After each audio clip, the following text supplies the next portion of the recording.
As the first light broke over the barren plains of Texas, an old trailer came to a halt in a mist-covered field. 3 tiny foals, shivering from hunger and cold, were thrown out like trash.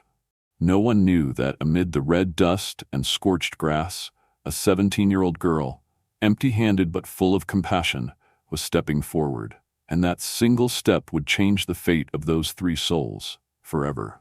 On the arid plains north of Amarillo, where sagebrush whispered in the wind and red dust clung to everything like memory, there stood a ranch called Stone Ridge Acres, a straight scar of civilization carved into the wild. It had birthed champions, racehorses with pedigrees etched in silver, and buried just as many defects, according to one man's standard, Preston Calloway. He wasn't old, around 50, but his eyes were cold, calculating. He looked at horses the way one inspects a fine watch. Every gear had to be flawless. Preston didn't believe in affection. He believed in bloodlines, confirmation, speed, and trophies. This morning, he stood inside the redwood-paneled stall, arms folded, studying 3 foals just born from a prized union of 2 legendary bloodlines. One was a grayish foal with specks of white, thin but long-legged. The second, a reddish chestnut, trembled on unsteady feet. The last, tiny, pale, with eyes as pale blue as a winter sky, let out a faint whinny just before Preston shook his head. Weak legs, sad eyes, undersized. His voice was like a list of technical malfunctions. Not wasting a single straw on something unworthy. Get rid of them. The barn manager, Hank, nodded without protest. He'd kept his mouth shut for years working here, but something in the way the tiny foal looked at him made his throat tighten. It wasn't crying anymore, just watching. Quiet, resigned. Hank turned away and ordered the stable hands to load all 3 into an old trailer. By sunrise, the trailer rolled out. No one looked back, just a hollow left behind on a ranch too accustomed to throwing things away. Roughly 7 miles south, tucked near the edge of the dry cedar woods, Sadie Miller sat by the window of her creaky cabin, sipping thin coffee. 17 years old, wiry but strong, her loose brown curls usually tousled by wind. She lived with her grandfather, Lou, a retired Border Patrol veteran with only one real leg. They lived off his pension and whatever they could grow out back. When Sadie heard a slow truck crawling down the muddy road, she stepped outside by instinct. An old trailer had stopped beside the abandoned field.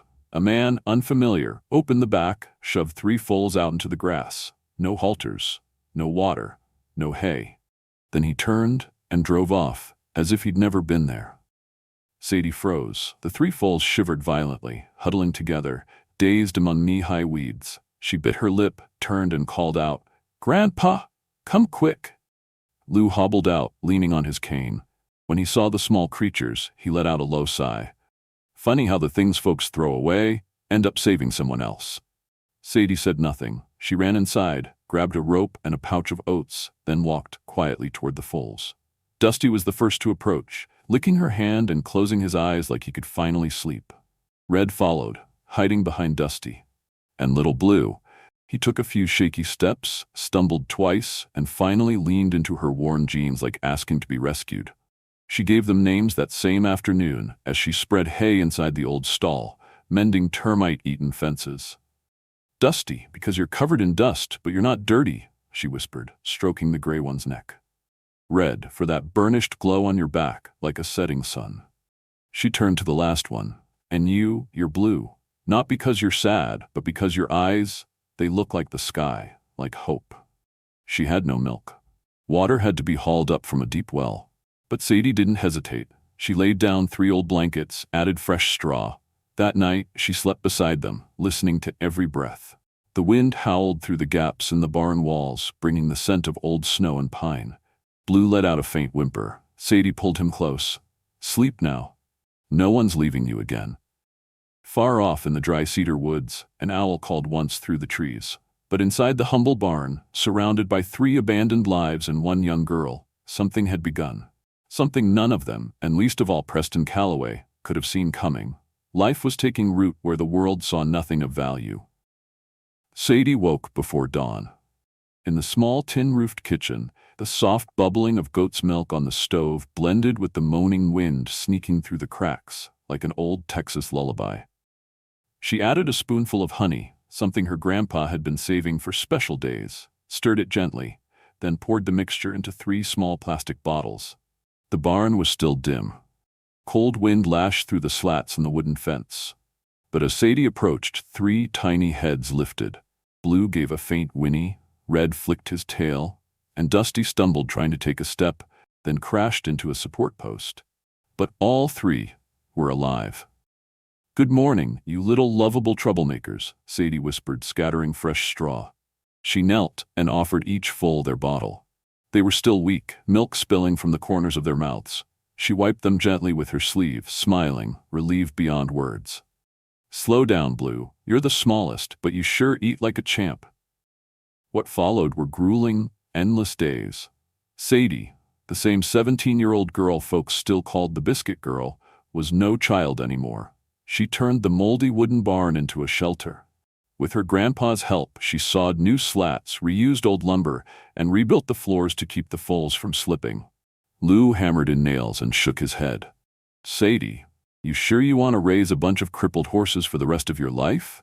She looked up, smiling under her tiny knit cap. "They're not crippled, Grandpa. No one's believed in them, yet."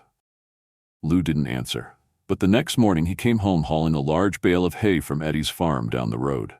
From then on, he stopped saying much. He just quietly helped fetch water, mend fences, and dig trenches to drain the muddy runoff around the barn. Dusty was the first to learn how to stand without falling. He took a few steps, tumbled, then got back up. Sadie didn't say much. She stood at the edge of the stall, arms raised each time he fell. "Come on, cowboy, get up!" Red stuck close to Dusty, hiding behind him every time thunder rolled or a tractor rumbled by. One day, Sadie whistled through a reed, and Red crept toward her, rested his head in her lap, and stayed still. From then on, whenever storms came, she sat in the stall playing her makeshift flute. Red wasn't scared anymore, only Blue worried her. He was fragile, wheezed when he breathed, and sometimes collapsed without warning. There were moments when she thought his heart had stopped, but every time when she held him tight, Blue opened his eyes. Those pale blue eyes shimmered, not just with weakness, but with something fierce. Something that didn't belong to bloodlines or racehorses. It was the raw instinct to survive.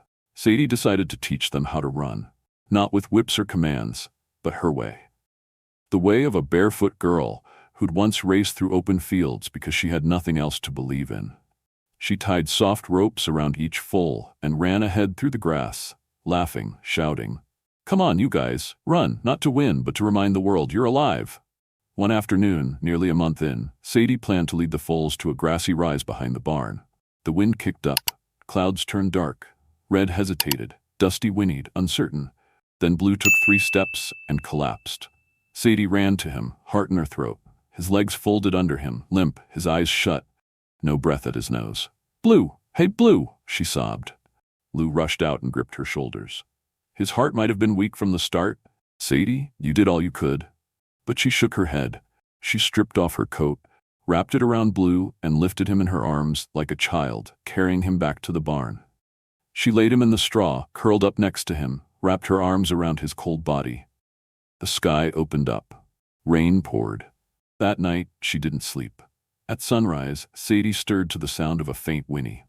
She opened her eyes and saw Blue standing. Truly standing. He tilted his head toward her, gently touched his nose to her cheek. Sadie broke into tears. For the first time, Blue blinked repeatedly, as if to say, "I'm still here." That night, Lou propped his wooden leg against the fence, watching Sadie brush the foals under the dim glow of a kerosene lamp. "You know," he said, voice low, "this barn used to house your grandma's horse. It died one cold night years ago. I locked the stall after that. Never thought 3 little ones would be breathing in here again." Sadie looked up, wiping her hands on a faded towel. "Maybe. They're not just living, Grandpa. Maybe they're helping us live again, too." Outside, Texas skies turned clear again after the storm, and in one small corner of the world, among 3 once-abandoned foals and a slender young girl, faith quietly took root. By late summer, dry cedar forest was soaked in golden sunlight. Pine needles layered the ground like a soft blanket beneath hooves. Sadie rode Dusty through the forest slope as if she had been born in the saddle. Blue and Red followed close behind, their bodies side by side, tails swaying gently in the breeze. It had been 4 years since that misty morning. Now 21, Sadie still lived in the same weathered wooden house with Grandpa Lou. But everything else had changed. The old barn had become a modest training arena, built by her own hands, paid for by baking bread, teaching local kids to ride, and wrangling cattle for neighboring ranches. She wasn't rich, but she had enough. Each morning, she brewed strong coffee, poured a small cup for her grandfather, then carried a milk jug to the barn. Though the horses were grown, she still gave Blue a little honey water every weekend. "I know you don't need it," she'd whisper, "but I know you love it, don't you?" Blue nuzzled her shoulder, those same pale blue eyes still bright, still soulful, deep as a mountain lake. Dusty had become a true workhorse, thick muscles, steady stride, a natural hunter. Red remained calm and measured, the group's anchor. And Blue wasn't the fastest nor the strongest, but he was the only one who always knew when to pause, step left before a flock of birds flew, or lift his hoof to avoid a single blade of grass lying out of place. One early fall morning, as Sadie raked dry hay behind the barn, a truck pulled up at the front gate. Silver paint dulled by dust, Louisiana plates. A tall man stepped out, sun-browned skin, wide-brimmed hat. "You Sadie Miller?" he asked, thick southern drawl. "Yes." "Who's asking?" she replied, wiping her hands, wary. "Name's Sam Delacroix. I run the Lone Star Equestrian Trials. Heard you're raising 3 Mustangs that aren't exactly ordinary." Sadie hesitated. She'd heard of that competition. It was Texas's most prestigious, drawing in elite ranches from Dallas to El Paso. "They don't race," she said firmly. "I didn't raise them for trophies." Sam chuckled softly. "Then maybe it's time to show the world. Not everything thrown away is worthless." She met his eyes. "They're not worthless. They're everything." "Good," he nodded, handing her a folded invitation. "Competition's in 6 weeks. I think the whole state needs to see this trio." Sadie stayed up all night, sitting on the porch with her grandfather, sipping tea. "I don't want to turn them into some kind of entertainment," she said. "And what if nobody ever sees them?" Lou replied. "They don't have to win, but they deserve to be seen." She didn't answer. In the barn, Blue stretched his neck over the fence. Moonlight shimmered in his eyes. Like a question, "Are we meant to stay here forever?" The next day, Sadie began training them in team formation. She used whistles to guide them. Red held the center, Dusty led the front. Blue was the flanker. Every time Blue tilted his head, the others adjusted course. That evening, she stood in the pasture, placed a hand on Blue's neck. "We're going," she whispered. "Not to win, but so no one dares look down on us again." In the days that followed, word spread through Dry Cedar. Neighbors came to watch their practice. One little girl asked to pet Blue. An old lady handed Sadie a bundle of lavender. "Take it with you, for luck." People whispered, "That girl? Did she really rescue those horses?" No. Maybe they rescued her. The morning they left, Sadie packed jeans, bandanas, and an old saddle into her truck bed. Grandpa Lou came to say goodbye, his hand trembling as he touched Blue's back. "Even an old man like me gets emotional," he muttered. Sadie hugged him. "I won't let them down." Then she climbed behind the wheel. The 3 Mustangs followed like shadows stepping out of a 4-year-old dream, only now their heads were high. Their eyes no longer sad, because someone had believed in them. At the Tyler County Fairgrounds, stadium lights blazed down like midday suns. The scent of fresh-cut grass mingled with barbecue smoke from food trucks lining the track. Long trailers with bold ranch logos, Golden Spur, Brazos Legacy, Big Oak, stood side by side like a parade of equine royalty. Sadie pulled in her grandfather's battered pickup, hauling a silver-painted trailer she'd brushed herself. She parked in the farthest corner. No one greeted her. No banner bore her name. Just one young woman and 3 wild-born Mustangs. No papers, no pedigree, no believers. Dusty neighed the moment the wheels stopped. Red backed out of the trailer gently. Blue stepped down last, head high, scanning the air like he was sizing it up. Sadie stroked Blue's neck. "We didn't come here for a welcome," she murmured. "But we're not here to be laughed at either." The next morning brought health checks and registration. Men in crisp white shirts and stiff ties stood beneath a canvas tent, recording weight, posture, blood pressure. Each horse was examined like livestock at auction. Sadie led Dusty to the scale. One Hispanic man with a heavy beard sneered, "This ain't Paso Fino, and it sure ain't a quarter. Mustang? What is this, New Mexico?" Sadie replied flatly, "He can run. "Run," another man barked. "What, run away from home?" They all laughed. Sadie said nothing, just walked Dusty forward. But behind her, the laughter rang clear. Someone muttered, "Typical rescue ranch, thinking broken horses can win ribbons." That afternoon, while Sadie brushed Red's mane, a tall man in leather and black gloves appeared beside her trailer. The kind of swagger you didn't mistake for casual. "Here to film a rescue ranch documentary?" he asked. Sadie didn't look up. "No, I'm here to remind you, sometimes you're the one that needs saving." He gave a crooked grin and extended a hand. "Name's Barrett Kane. I work for Stone Ridge, you know us." Sadie stood. "I know." Barrett tilted his head, voice dipped with disdain. "Those three, especially the blue-eyed one, they were cold for a reason. But hey, good luck. Let's see how far kindness gets you." Sadie didn't answer. Red stepped back and sniffed the air. Dusty flicked an ear. But Blue stared directly into Barrett's eyes and didn't blink. The competition began. Bleachers were packed. Spectators roared as horses cleared jumps or cut corners faster than expected. The first event, short-distance sprint. Sadie picked Dusty. Nobody gave him a second look. To them, he was a clunky Mustang, not fit to compete with lean thoroughbreds or sleek Morgans. Dusty stepped to the start line. No whip. Just a soft whistle and a pat from Sadie. The buzzer sounded. Dusty stumbled at first. 40 meters in, he trailed. But then his thick legs found rhythm. At the bend, he swerved low, pivoting like a hinge, and launched forward. The crowd fell silent. At the final jump, Dusty didn't slow. He soared, clean, strong, perfect. Sadie ran to him, arms around his neck. She wasn't cheering because they won. She cheered because, for the first time, people stood for a Mustang left behind. Second event, Liberty performance. Sadie chose Red. The crowd was skeptical. A slow horse? Performing? But Red stepped onto the field like a dancer. No reins, just soft hand claps. Sadie led him around the arena like it was a waltz. Each step, graceful, deliberate. Every movement guided not by control, but trust. Some spectators cried. In a world of competition, they had forgotten what it looked like to watch a soul move, simply because it was believed in. Final event, the team challenge. The crown jewel of the Lone Star Trials. 3 horses, 1 course. They had to leap barriers, trudge through mud, cross a rope bridge, and finish through a man-made forest. Sadie walked all 3 into the arena. No ropes, no commands, just her whistle and her hands. Everyone held their breath. Blue took the lead for the first time. He paused before the rope bridge, stepped back slightly, then moved forward.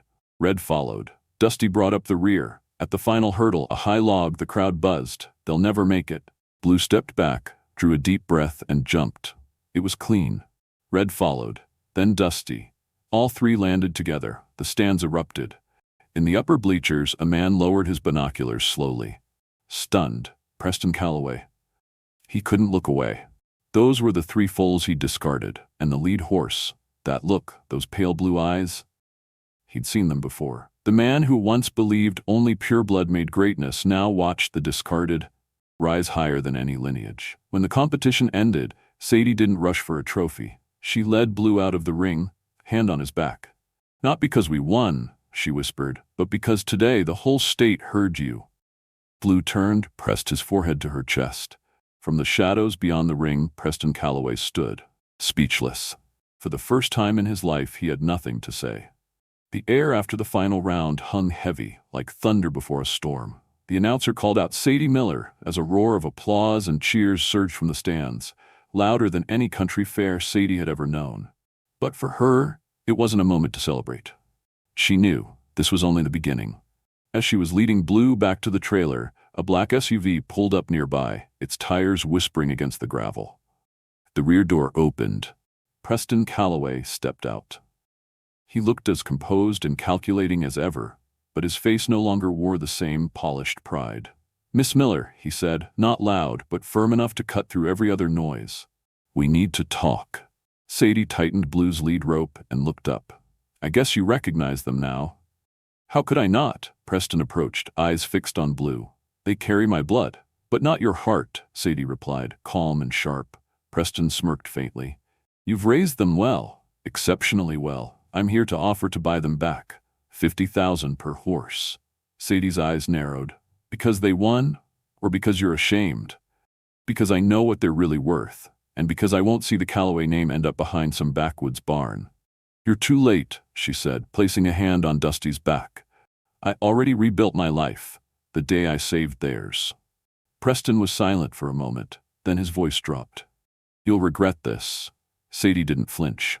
But from the trailer, her grandfather, Hank, stepped out, cane in hand, eyes never leaving Preston. Young man, he said slowly, I'm the oldest one here. And if there's one thing I've learned in all my years, it's this. Nothing thrown away is worthless.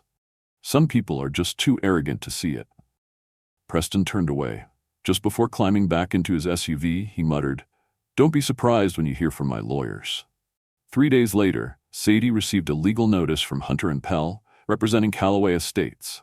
The letter accused her of illegally harboring property of high genetic and economic value, demanding she return the 3 horses or face a civil lawsuit. She slammed the paper onto the table, exhaling sharply. So now he's using the law to take them back. We need a lawyer, Hank said, placing a hand on her shoulder. We don't have money for one. We don't need it. Someone's offering to help. He smiled and handed her a business card. Martha Quinn, Legal Aid of Texas. At the press conference hosted by the Lone Star Trials, honoring standout participants, Sadie was asked to speak. As she stepped onto the wooden podium, a voice called from the front row. I'm Ruby Teen, Animal Hope Network. Your story's gone viral. What do you feel about being threatened with a lawsuit by the very man who abandoned those horses? Sadie looked straight into the camera. I don't think I'm being threatened. I think he's afraid that what he threw away became the very thing that made all of Texas stand up and applaud. The crowd exploded in applause. The camera zoomed in on her eyes, not burning with rage, but glowing with quiet conviction. 2 days later, social media lit up with hashtags like Mustang Miracle, Heart of Dusty, Run with Blue. Animal Hope aired a short docuseries chronicling Sadie's journey, from lifting Blue's collapsed body to that breathtaking synchronized leap. Then came an email from Calloway's office to Martha Quinn. We are dropping all legal claims. However, we request a private meeting with Miss Sadie Miller for a civil conversation. They met at a roadside cafe just outside town. Preston came alone. No lawyers, no bodyguards. Sadie arrived 10 minutes late, wearing faded jeans and a flannel shirt. She didn't order anything, just sat down. Preston spoke first. I used to think I understood horses better than anyone. I was wrong. Sadie said nothing. Blue looked at me like I was a stranger, and I don't blame him. But you know, sometimes the deepest pain isn't betrayal, it's being forgotten. Sadie took a sip of water. You're not forgotten. People just remember you differently now. Preston nodded slowly. I didn't come here to buy them back. I came to say thank you for doing something I, with all my money and power, never dared to do. You believed in what everyone else gave up on. When Sadie got home that night, the sky was darkening. She saw Blue standing near the fence line, gazing toward the woods. In the soft dusk light, he looked like a spirit rising from memory and hurt. She walked over and wrapped her arms around his neck. We don't need anyone's approval now, do we? Blue pressed his forehead to her shoulder and exhaled gently, like a nod. October swept in with crisp winds and the scent of fallen pine brushing across the foothills of southern Wyoming. On a small wooden table in her kitchen, Sadie laid down a letter of invitation. Her eyes lingered on the italicized line. Special entrance, Sadie Miller and her trio of wild Mustangs. She didn't smile, she just exhaled. Red had injured his hind leg slipping in wet soil. Dusty had been eating less, his muscles taut with strain. Every limp, every flinch, they pressed against Sadie's chest like bruises she couldn't see. She folded the letter and slid it into a drawer. No, she whispered. Not this time.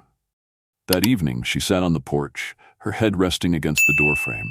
Moonlight shimmered like diluted silver. The wind hummed through the pines behind the cabin, carrying the earthy scent of dried grass and distant owl cries. Hank brought out 2 mugs of hot cocoa. Not going to answer them? I can't risk it, she murmured. One more competition might push them too far. Maybe it's not their limits you're afraid of, he said quietly. Maybe it's yours. Sadie didn't reply. Her grandfather placed a hand over hers, slow and warm. If you fail, so what? But if you never try, you'll never know just how far you and they can really go. The next morning, as she reached for Red's halter to lead him into the sun, she stopped cold. The saddle strap had been pulled from its hook and dragged across the floor. It was still warm. Sadie followed the trail out behind the barn. There stood Blue, mouth gently gripping the saddle strap, tail swaying, eyes fixed on her. She let out a laugh that trembled with tears. "So, you've made the choice, huh?" Blue gave a soft grunt, then lowered his head, almost like a bow. They left Texas on a soft dawn. Sadie had checked every bolt on the trailer, packed medical kits, canvas tents, knee wraps for Red, and hand-pressed hay bricks she prepared for a week. The trip took nearly 2 days. At every gas stop, she stroked their necks, gave them breaks, and sang old cowboy lullabies her grandfather used to hum when she was a kid.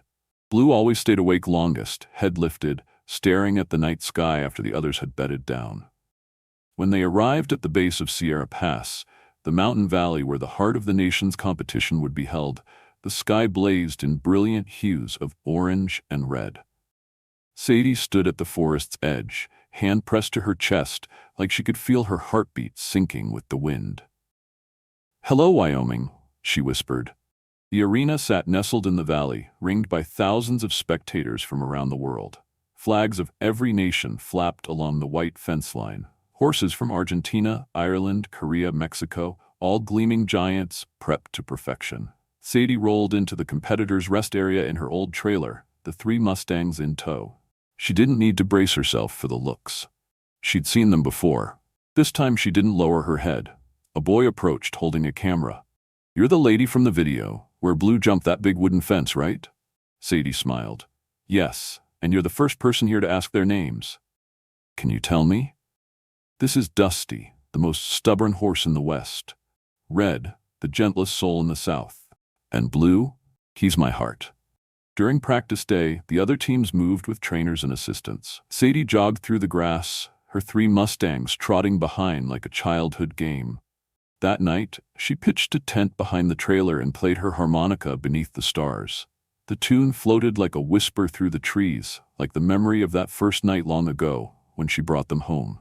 Red rested his head against Dusty's back. Blue stood still, eyes on the heavens. "Tomorrow," she said softly, "we don't need to win. We just need to be together, like always." On the morning of the official performance, a brass horn echoed from the top of the stands. The 3 Mustangs entered the arena. Silent, poised, radiant. Their event synchronized Liberty movement. No bridles, no leads, only hand signals and soft whistles.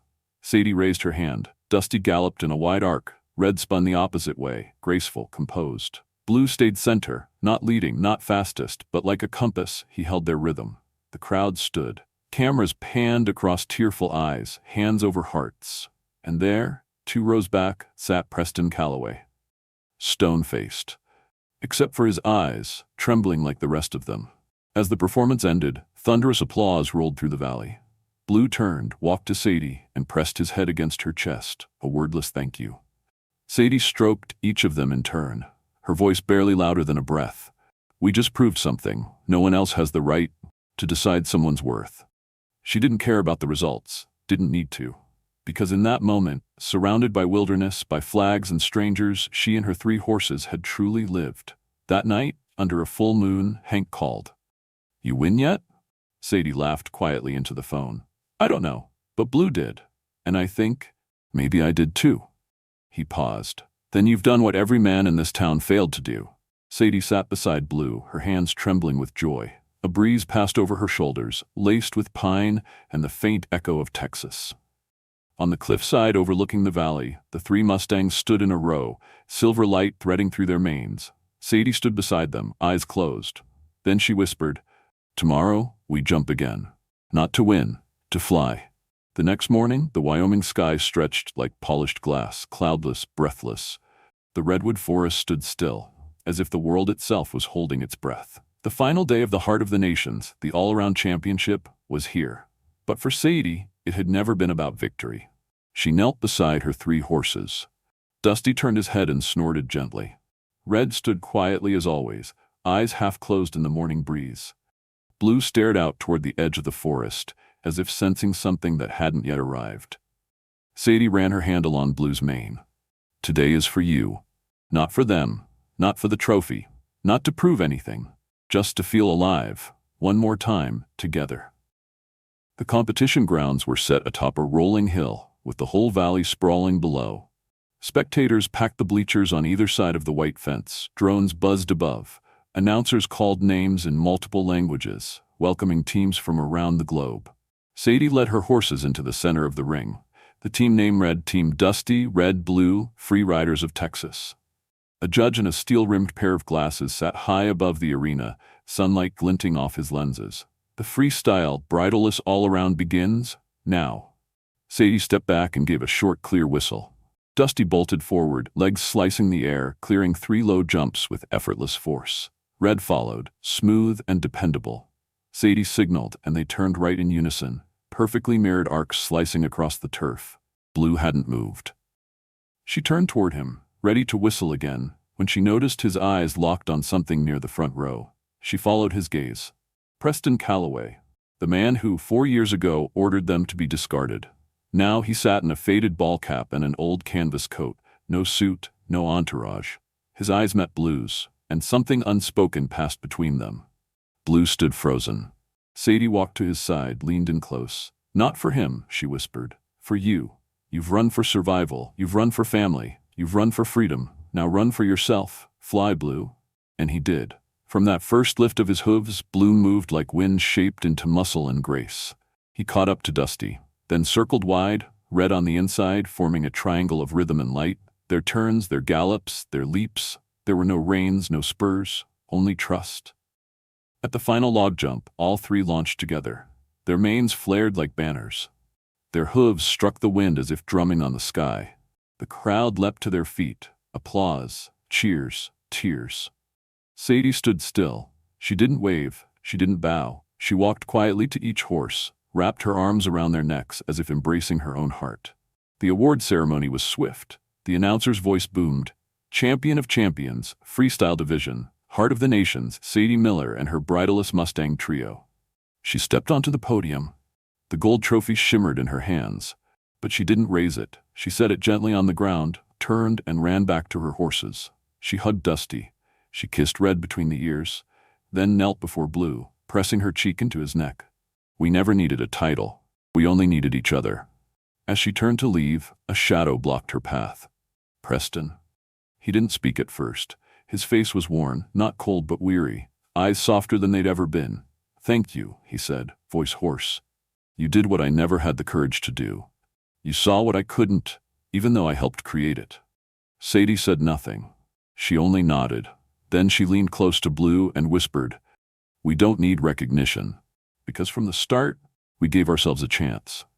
1 month later, the 3 Mustangs roamed free across the pastures behind the homestead. Sadie rebuilt the fencing so they could come and go as they pleased. She still rose at 4 a.m., boiled milk, sang soft lullabies, cleaned the stalls just as she had that very first week. Ruby, the reporter from Animal Hope Network, returned to film the second part of her documentary, Mustang Miracle. In the final scene, Sadie said only one thing: "No one is ever truly abandoned, if someone is still willing to believe."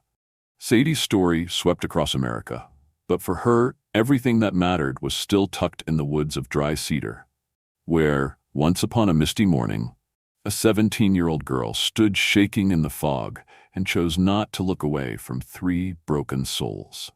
If you've ever believed that a single honest heart can change a destiny, drop a 1 in the comments. But if you're still searching for that faith in a world full of doubt, leave a 0 to let us know you're still listening. And don't forget to subscribe to True Animal Stories, where love, life, and compassion always find a way home. We'll see you in the next story, where a creature once thought lost becomes the guide for a life worth living.